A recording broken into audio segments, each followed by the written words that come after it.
Le fonctionnement de l'orgue, en fait, le fonctionnement dès la conception de l'instrument, des orgues, en fin de compte, il y a très longtemps, c'était tout simplement un réservoir d'air dans lequel il y avait des trous.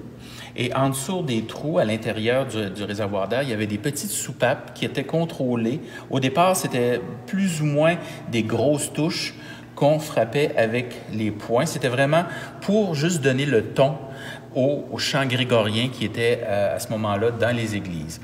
Ensuite, ça a évolué. On a rajouté des claviers pour avoir plus de notes.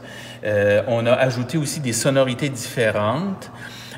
Il y a eu des très, très grands instruments ça a augmenté de plus en plus à partir de cette époque-là. Et dans les années début 1900, quand l'électricité a commencé à être utilisée, la façon d'actionner les tuyaux, à ce moment-là, c'est que lorsqu'on appuyait une touche, c'était comme un courant électrique qui se faisait jusqu'à l'intérieur. Il y avait un électroaimant qui attirait une pastille, et cette pastille-là était comme la première d'une série de quelques soupapes qui, une fois ouvertes, permettaient au vent d'entrer dans le tuyau.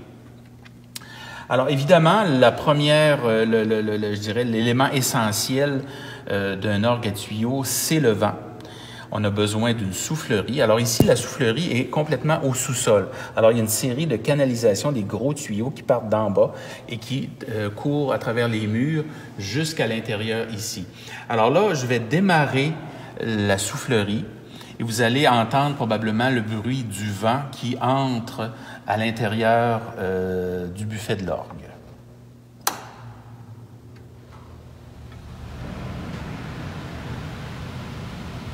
Alors voilà, ça donne un petit peu l'impression d'un courant d'air. On pourrait même avoir l'impression d'entendre de la pluie. Donc, ça veut dire que le vent entre par le pied, passe par, vous voyez l'ouverture qu'il y a devant. Ça crée une petite feuille de vent qui va frapper la lèvre supérieure. Et il y a un battement, c'est-à-dire que le vent va entrer et sortir à l'intérieur et à l'extérieur. Et c'est ça qui produit le son. Et la hauteur du son est déterminée par la longueur du tuyau. Alors, plus un tuyau est long, plus le son est grave. Plus le tuyau est court et plus le son va être aigu. Donc ici, si je fais entendre, par exemple, les plus aigus tuyaux,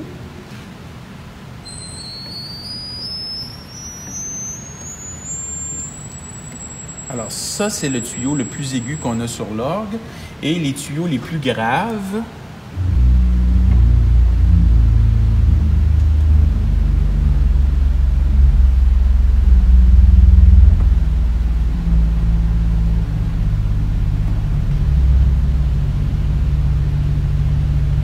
vous voyez la différence, l'énorme différence. Alors, un tuyau, le tuyau de cette longueur-là, c'est environ ça d'eau, tandis qu'un tuyau comme ça a 32 pieds de haut.